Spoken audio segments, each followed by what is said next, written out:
Welcome to the Career Coffee Chat podcast. I'm your host, Aaron Urban, certified career strategist and executive coach, removing career roadblocks so you can achieve more impact, influence, and income. Welcome to Career Coffee Chat Live. I'm your host, Aaron Urban. I'm a certified executive coach, and what I do is I help emerging and evolving leaders remove roadblocks so you can advance your career and gain more influence, income, and impact. And speaking of influence, today and impact, we will be talking about clearly speaking with Lynda Stucky. I'm super excited to have her on the show today because here's the deal.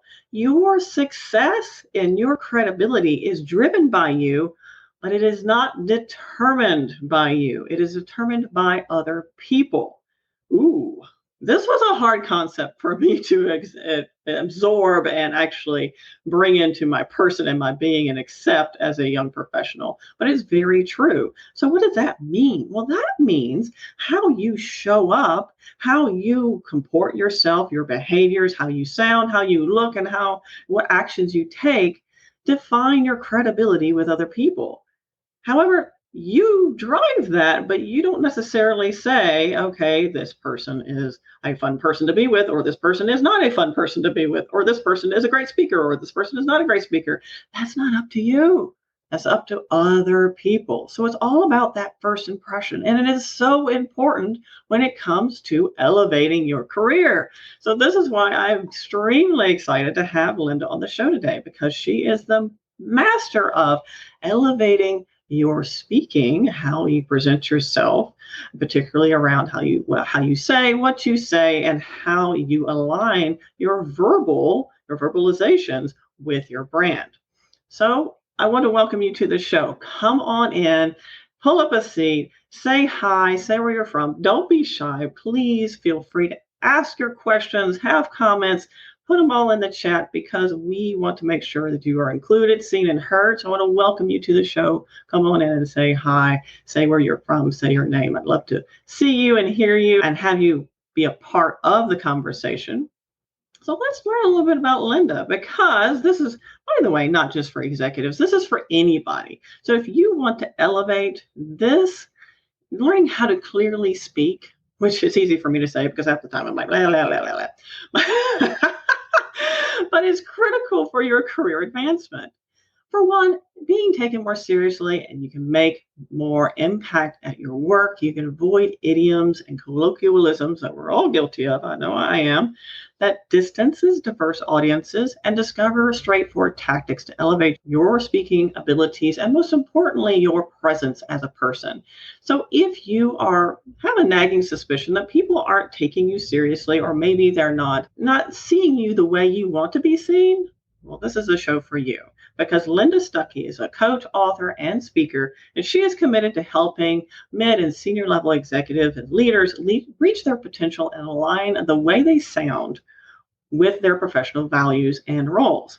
She teaches executives how to use their speech, language, and voice effectively to establish credibility, position themselves within their company and externally with their networks, as well as enhance their reputation as a topic authority. Without further ado, I'd love to welcome Lynda to the show. Lynda, it's such a pleasure to have you. Oh, thank you, Aaron. It's so good to see you. It really is. Yeah, I've been looking forward to this.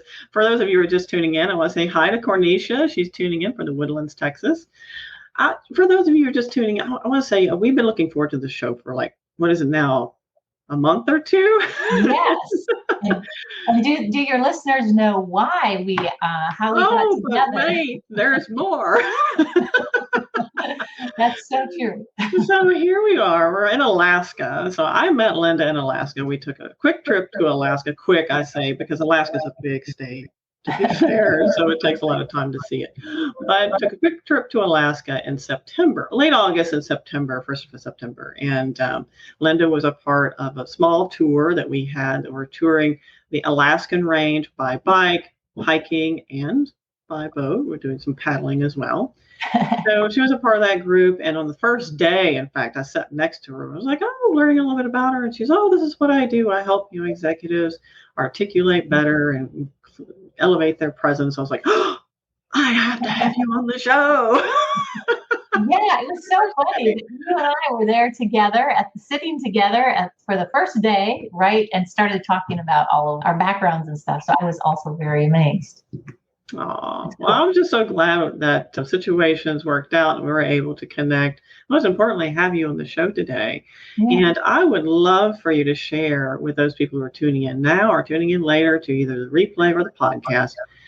What is it that sparked you to really focus on this particular aspect of the coaching work that you do? Because I know you have a rich background in speech pathology, et cetera.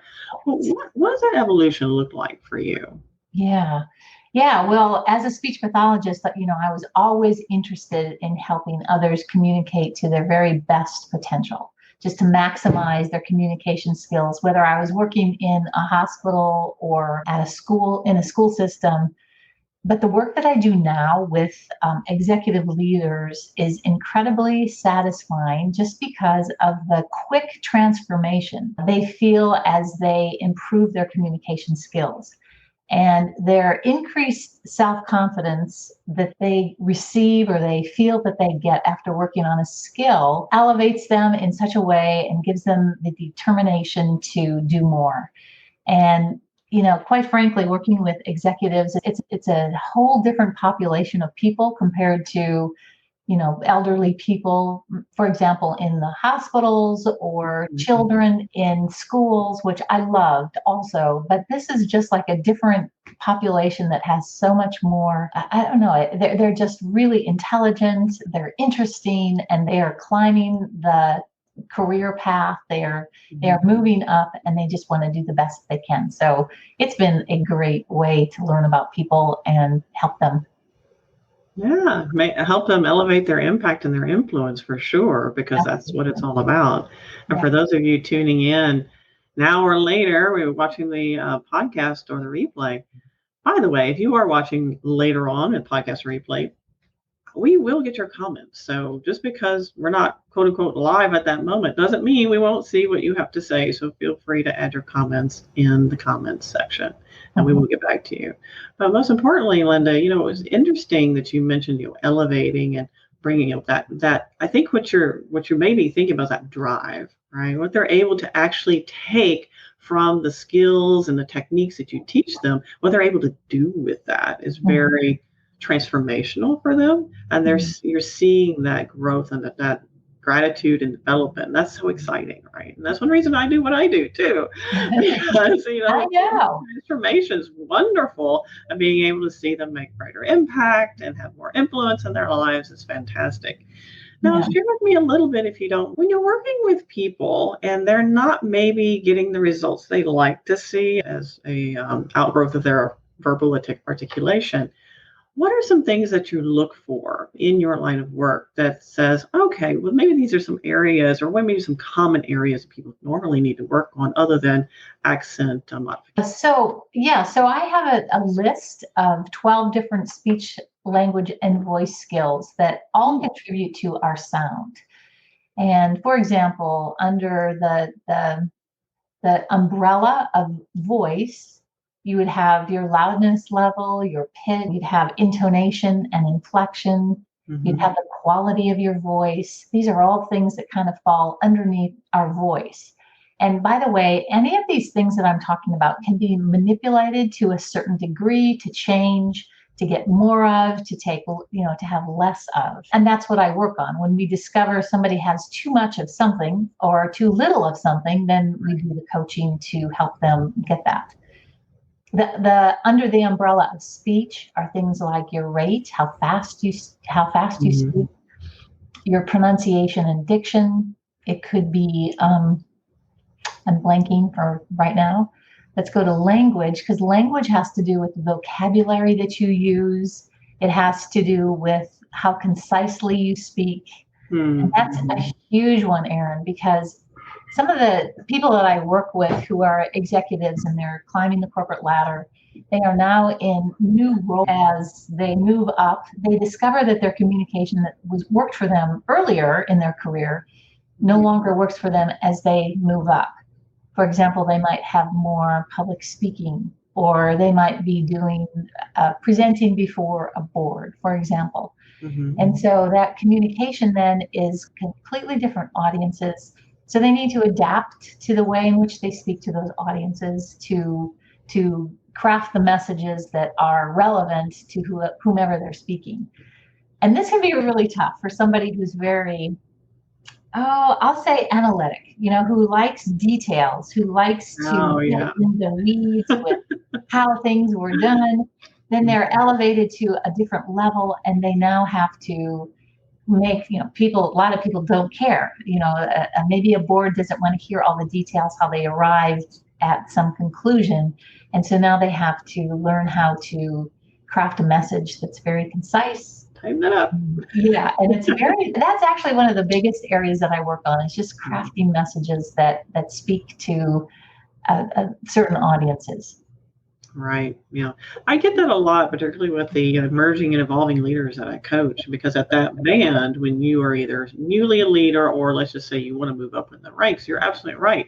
The behaviors and actions that got you here may not get you there. Exactly. So it requires a paradigm shift, a new level of understanding, and being able to let go of some perhaps behavioral baggage that we've been holding on to consciously or unconsciously. And being able to make that shift, and particularly how we show up. And now it's not that we have to change who we are. Right. One example I have is a woman who was very smart, very intelligent, and was doing well in her job. So she was constantly getting promoted. And she had a fear of public speaking. And of course, if you can't speak publicly, that's kind of a career stopper for you. And she was terrified of it. It almost was immobilizing for her. Yeah. And so what it did, it manifested in her voice, and her rate of speech was, 100 miles per hour.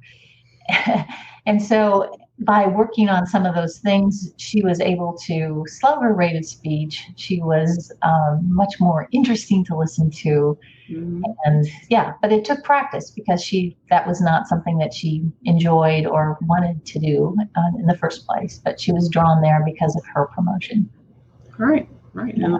And there are times, when I coach leaders, we often talk about your energy zone. So how you show up and how you show up naturally versus some areas that may drain your energy. Literally afterwards, you may feel exhausted.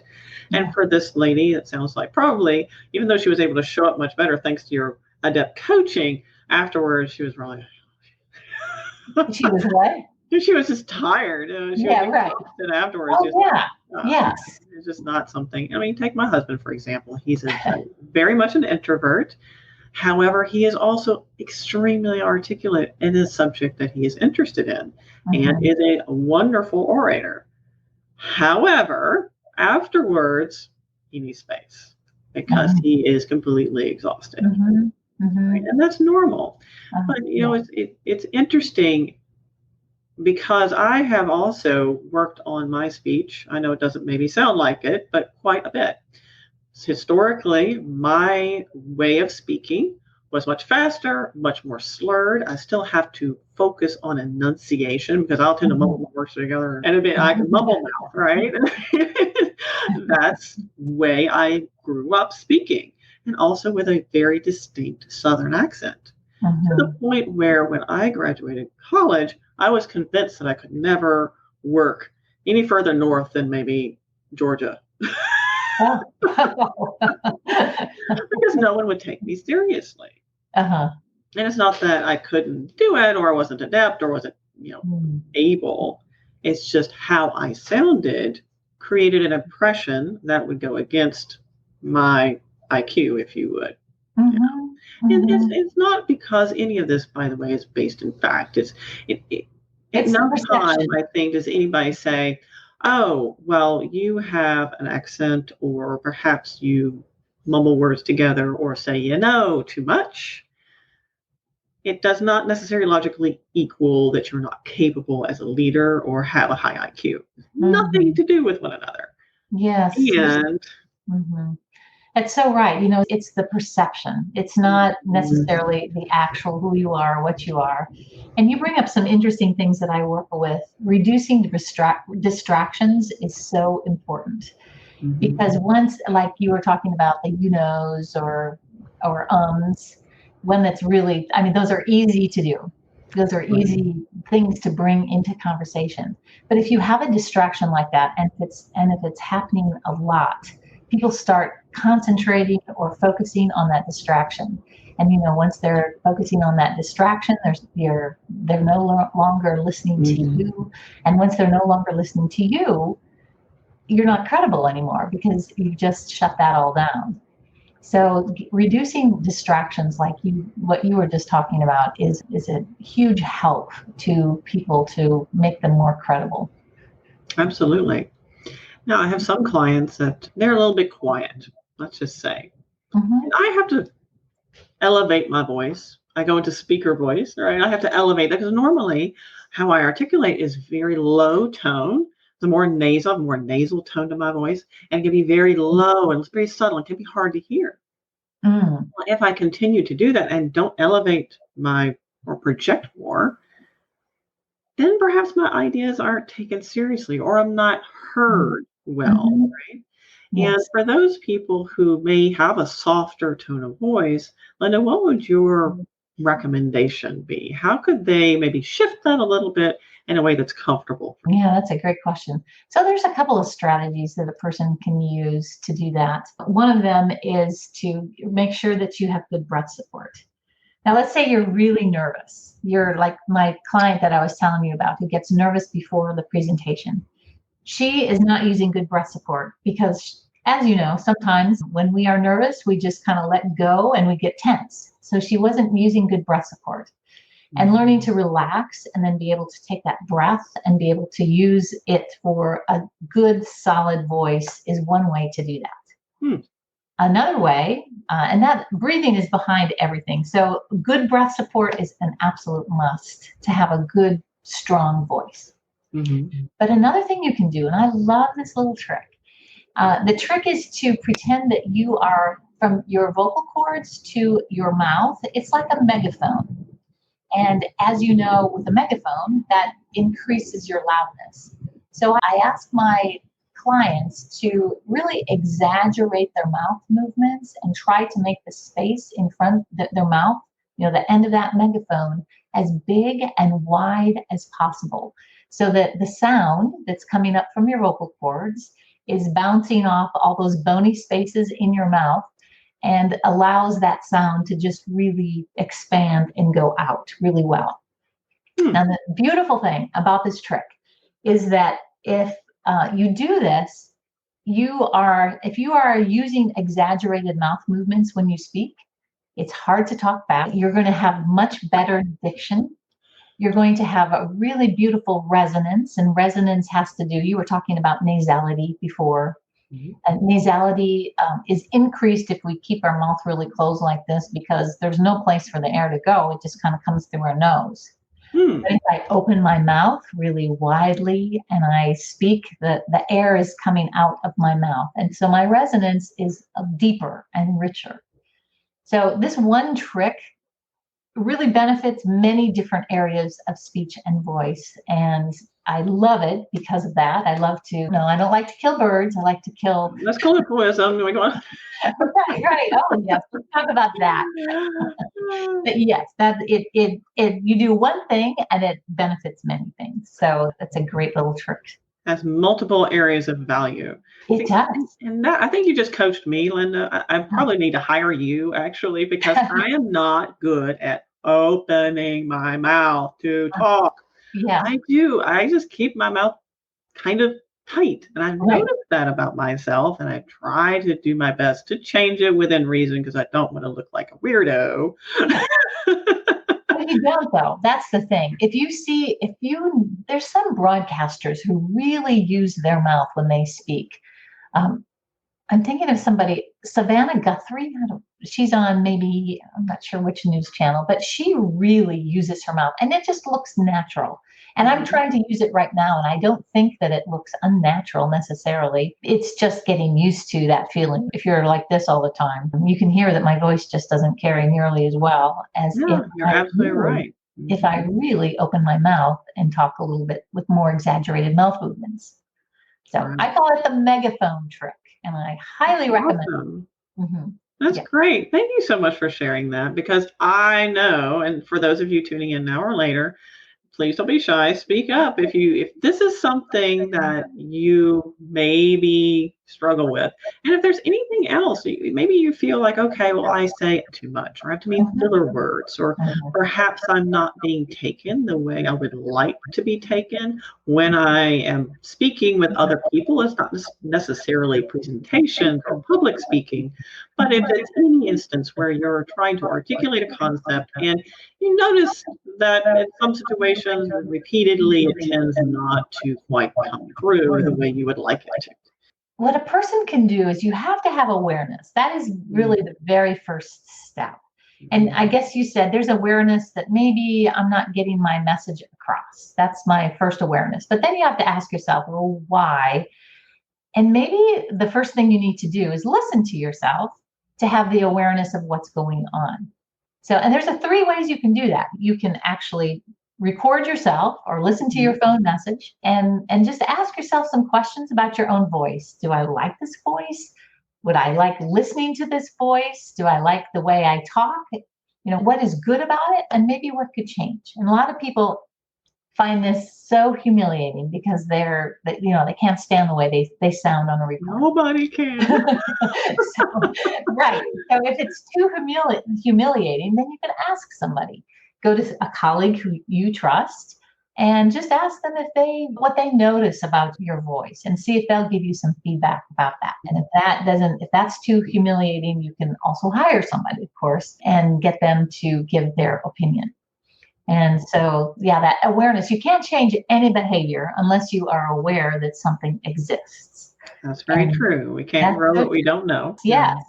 So some people don't realize that maybe they're using tons of word fillers, or maybe there's something about their voice that is not appealing, or the Southern accent that you were talking about, maybe that's interfering. So, yeah, there has to be awareness is the first step. Yeah. Yeah, and you also hit on something earlier that I would love to expand upon a little bit, because I often coach people who do like to dive into the details, maybe a little bit more than their executives would appreciate, Yeah. and becoming more succinct, delivering a concise and pointed message in a professional way, while not leaving out, obviously, the important bits. Yes. Is really important for a lot of these individuals, whether they be a leader or manager or not. This is an important skill to have, because oftentimes it will put you on the track to being a leader or a manager of people. So what are some tips, if it's something you can share, if it's something that doesn't require a PowerPoint, and take out all this, because oftentimes what I see is the PowerPoint. Yes. And you know where I'm going when I went all the words. Like, okay, how about a picture and 3 lines of text, no more? And they're like, Yeah. yes, you can speak to your slide because you're an expert. You don't have to have PowerPoint, death by PowerPoint. Yeah. I like to tell people with the PowerPoint that if you have that much text, then they're going to be reading the text and they're not going to be paying attention to you. So if you can keep your slides to something that supplements your message, and let them listen to you and sort of put together what it is you are saying with that 3 lines that you're talking about, that's so much better. So much better. But yeah, conciseness is a good one, because it really requires a person to understand their audience. And there's a whole process of learning about your audience, so that when you go and try to convince them or market to them, you want to make it about them. There might be 10 reasons why you should be falling into my idea that I have, but this person doesn't care about probably 9 of those things. There's maybe 1 thing that they really are interested in. And so being able to craft a message around that person's interests and what's relevant to them is very important, and leaving all that other stuff out, making it so that it's a much more concise marketing, or it's a much more concise message, and so much more relevant to the audience. So knowing your audience is absolutely necessary to make those changes in your speech and make it concise as well. That's very important because each executive board or each group of leaders or what have you, they have a different flavor, if you will. Yes.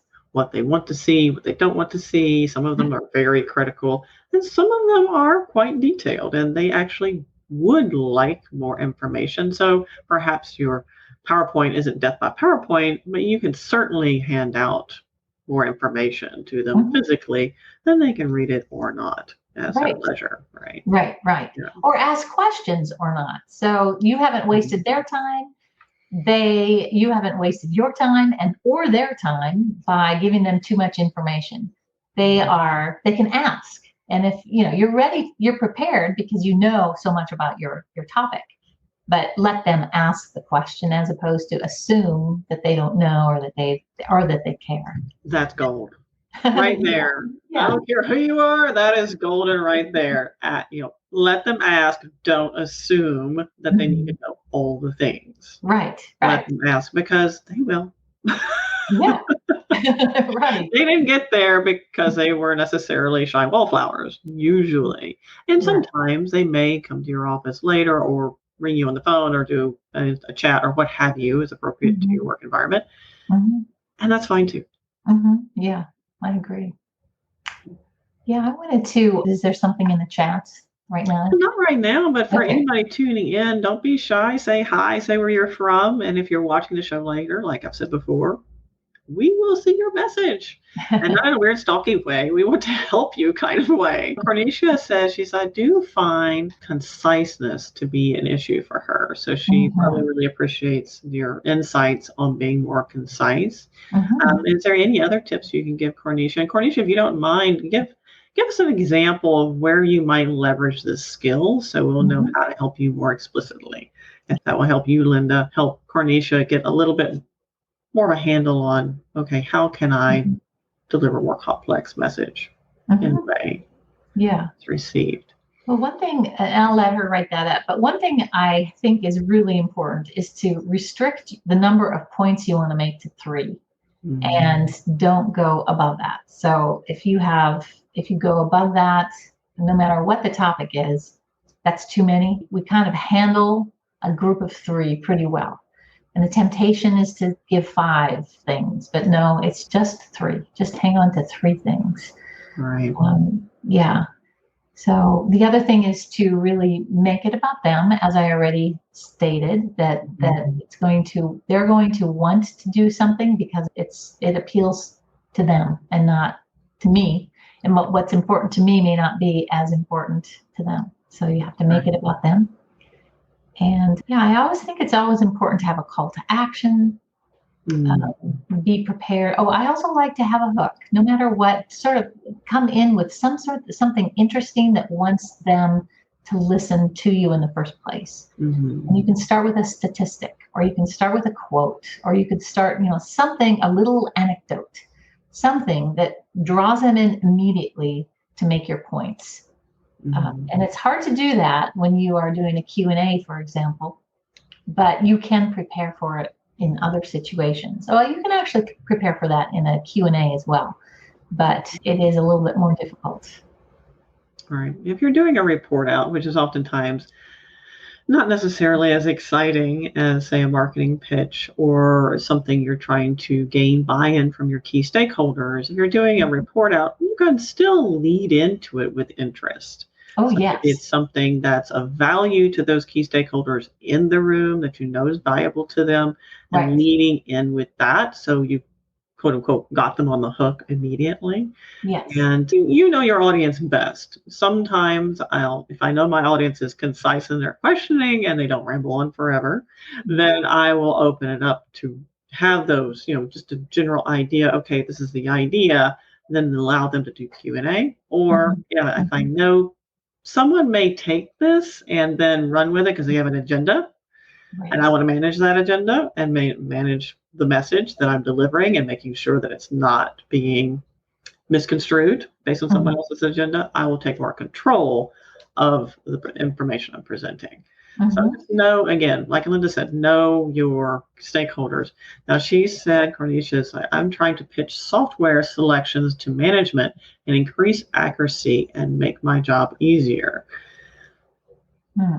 What's the value to your management? Increasing accuracy. So what's their pain point? If they don't change the software, what are they experiencing that is a pain point for them?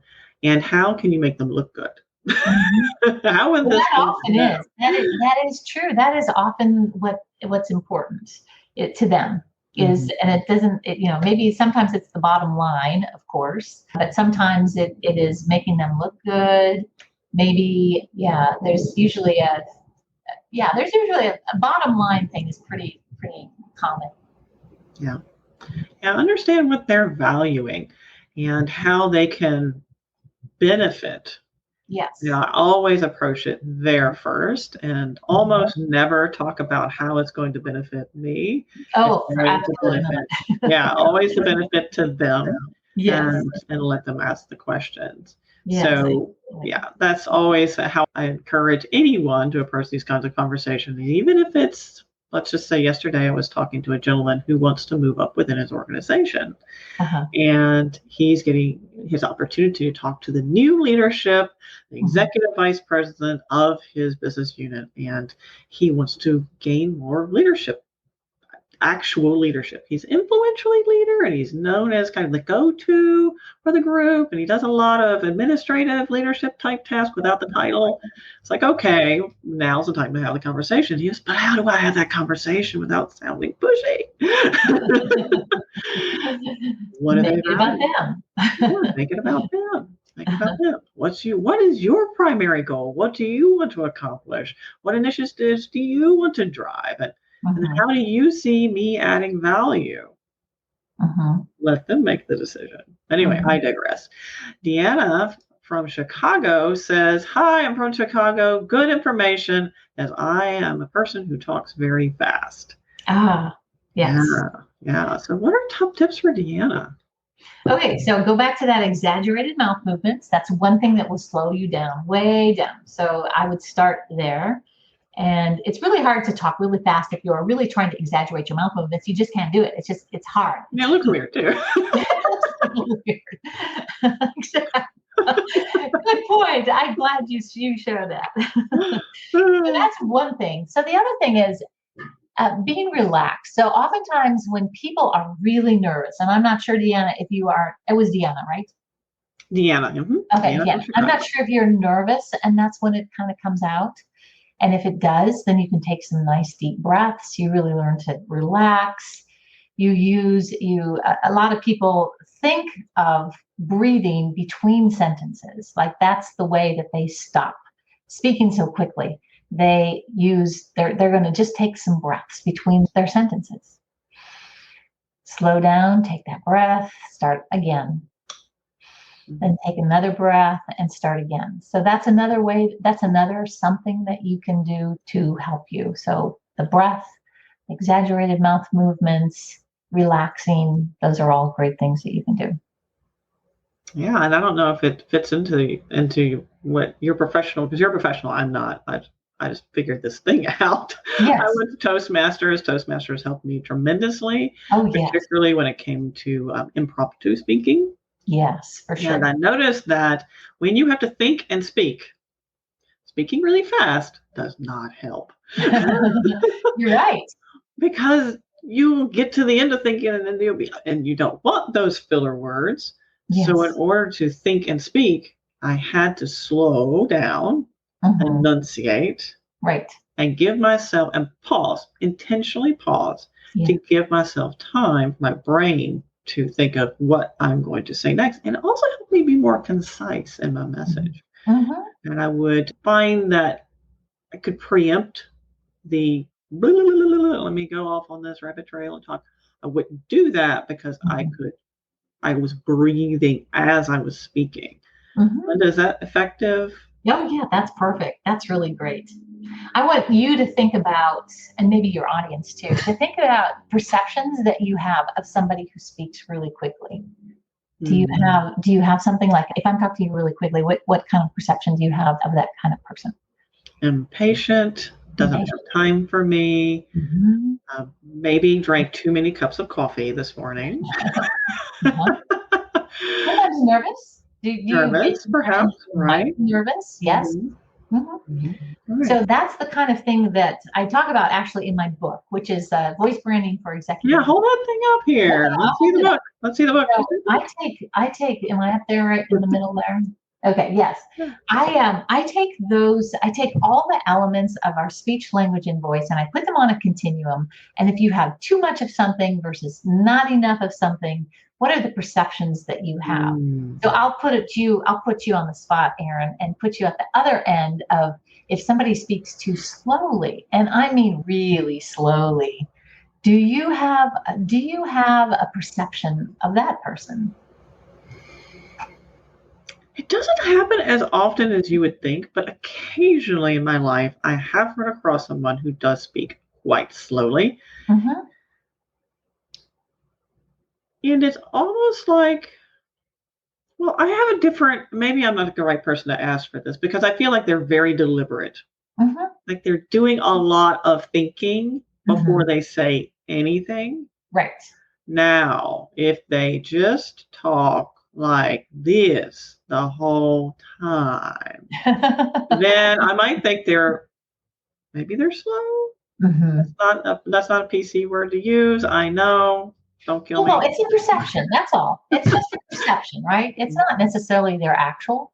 They could be very deliberate, like you said before. They have a deliberate way about them. They could sound thoughtful, but it could also be that they sound too slow, and too slow maybe sounds uneducated or like you said, it's just not, they're slow thinking, and that's just a perception. Mm-hmm. And to your point at the very beginning, you said the perceptions are what other people have of you.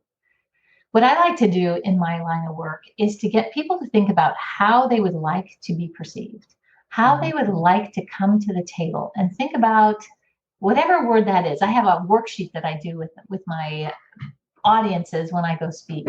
Well, actually with all my clients too. And they choose 10 different words of how they would like to come to the table and be perceived. And it's words like confidence or competent.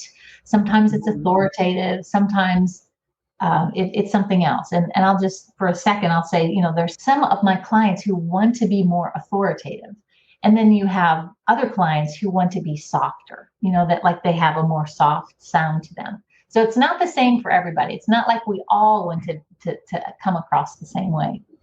But in that then, how with those 12 characteristics of speech, language, and voice, which one of those is maybe misaligned with the area that you want to be? So if somebody does say to me, I want to be self-confident, that's really important to me. That's how I want to show up. And they are using too soft of a voice, or maybe they're using uptalk. And when they say something, they sound like they're asking a question. That doesn't sound confident. It sounds like they are much more, doubtful, or they don't feel self-confident about what they're saying, or they're doing something else. So maybe the fast speech. So it's like that alignment with how you want to come to the table and what does that sound like, and making sure that person sounds like the person that they want to be, the role that they are in. Right. And that's so important. And then it's authentic because it's their choice. It's their choice of choosing how they want to come to the table, and then trying to add the elements of look, sound, nonverbals, or whatever to that to make them that way, to help them become that way. Yeah, that is so powerful. Because here's what we mentioned before. It's not like you are becoming someone you're not. Yes. And in fact, you're becoming more the person you actually are, because you're making sure that the brand you're perceived as is in alignment with what's going on inside. Like you're basically aligning your inside with your outside. Yeah. Yes. And it's a really beautiful thing. It is. And I find that some people don't realize that they are doing some things that are not contributing positively to how they want to be. Or maybe they do know about something, but they don't think that they can change. They don't know how. They don't know how to change, or they don't think that they can. So, or that like, I was just born this way. This is my voice. This is how I can't do anything about it. This is who I am. exactly. Well, actually, you have a lot more impact than you realize. Yes. And you can change some things about it if it's not coming across in the way in which you want it to. Yeah, It's absolutely. cool stuff. Absolutely. Yeah. I know I've had to myself. Mm-hmm. I've had to make shifts. Mm-hmm. And in fact, because my family, my mother just recently moved near us. We moved her to Texas this past year. And because you really, I mean, not that we haven't spoken on the phone. We've spoken on the phone quite a bit. I mean, all the time, like every other day, pretty much. However, she hasn't been around me in person as much. And apparently, maybe I speak a little bit differently in person, but I'll often speak and pause intentionally before I continue. And everybody interrupts me. Like, oh, you have a pause. Let me leap into that pause. Oh, yes. I wasn't done. Right. Oh. Yeah. So that comes up a lot for me, Erin, or not for me, but like my clients say that, like we are so fast moving. People are just, it's the second that there is a pause, somebody else jumps in and they don't get to say what they want to say. One thing you can do is you can state how many points you want to make. So if you're going to talk to whomever and you're going to say, I have 3 things to say about that. Number 1, and then you can pause after number 1. Number 2, it gives them at least a heads up that there's more information coming. So don't you jump in. Yeah, exactly. Right. Instead of saying, I wasn't finished. Exactly. Yeah, you're giving them a little bit of a heads up. Yeah, that's a good point. That's a very good point. Framing, right? How you need to show up. Now, does anybody else tuning in either now or later have any questions about maybe something you're struggling with right now, or maybe it's something you think, oh, there's just no way I can possibly change whatever that is. While you're thinking about that, I would, Lynda, if you don't mind, give us an example of uptalk, because I'm pretty sure I know what you mean by that. Yes. It's a relatively, I wouldn't say new phenomenon, but it has evolved over the past 15 or so years to be more common. And I'm noticing that now in particularly women, not just women, but particularly women that want to be seen a certain way, however, coming across maybe unconsciously. Yes. Otherwise. So there are actually 2 areas of speech and voice that I found more common in women, and that's one of them. But it also happens with men, and it happens across all ages, but more commonly with women. And the example of it is, I'll do it right now. I'll say, we're in this show right now, and we are talking about uptalk. And you hear how my inflection goes up, like I'm asking a question. My pitch goes up at the end of my sentence. Do you hear it? Last week, yeah, I was riding my bike, and it goes up at the end. It's always up. Yes, yes, that's called uptalk. And a lot of people, if you kind of think about your perceptions about how that comes across, what do you think? I mean, what is it that you feel when somebody does that? They don't know. They're not sure. They're not sure. They don't know. Right. Yeah, that's exactly right. The other one that I'll talk about is something called glottal fry. Do you know what glottal fry is? Have you ever heard of that? Yes. I'm familiar, but I'm sure people would like to know more about that one. Okay. So glottal fry is also a very common phenomenon, a trend, I'm not sure, that you hear in women where they kind of come down and they talk at the bottom of the range. And sometimes it could be, can you hear that? Sort of that scratchy sound at the bottom. Like, well, this other day. Yeah. It can be in the middle of a sentence. It can be at the end of a sentence. Somebody who uses it a lot would use it almost on every single word, and it would kind of come across like this. And you hear it, right? Okay. So that's called glottal fry or vocal fry, and it's really not very good for your vocal cords. So it's something that you don't want to use. But there's also perceptions associated with it. And maybe you have maybe have you heard it before? I'm sure you've heard it. I have heard it before. Actually, there's someone I know that does this quite a bit. Yeah. And the typical, she will combine this also with the uptalk. So Okay. it's very interesting. And the conversation goes something like this. Well, the other day, I couldn't believe that this was going on. And I just, so it's just like this up and down and up. And it's like, Yeah. You did that very well for imitating that. That was pretty good. So I would say the perception associated with that. Now, some people aren't even aware of it. I will bring this up sometimes at a presentation or something, and they'll say, I've never heard that before. And I know that they have, because it's very prevalent. mm, One of the perceptions associated with it is like the person is underwhelmed. It's like they're not using good breath support. So they're just kind of talking like this, and there's not a lot of energy in it. It's like being underwhelmed as opposed to enthusiastic. apathetic, Yeah. not engaged. Yes, not engaged. So it's really quite, for me especially, I'm a speech pathologist, so this one is hard for me to listen to and hear. But it, just as you said, it has that perception, and I work on that through breath support, just learning to end your sentences without, coming down to that very spot, that very bottom of your range. And once they remove it, they are like, I can't believe that I used to do that, and I'm so glad I don't do that anymore. And it's a distraction. It's a big distraction. It can be, absolutely. It can create a certain perception of you as the individual, which may not be supportive of your brand. Now, if that is the brand you want, go for it, sunshine. Right. Whatever you like.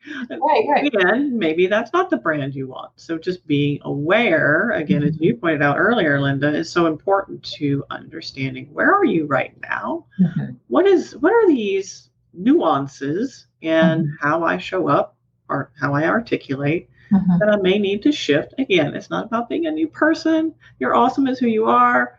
Just being able to let that shine much more clearly in how you show up. And that's what you do, which is beautiful, I think.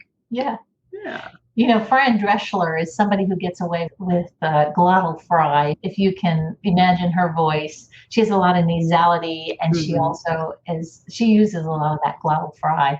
So to your point, she's made it work for her. Like, it's something that's her brand. That's, she's got a very distinctive voice and sound to her. She's very popular, and she does very well. Her brand. It's part of her brand, right? Exactly. Absolutely. And again, it depends on where you want to be, how you want to be perceived. But just know, again, we drive our credibility, but we don't determine it. Other people do. And being aware of that, and being aware of the cultural expectations too within your organization. Now, that's something a lot of people don't want to hear. They want to hear, I need to be my authentic self no matter what.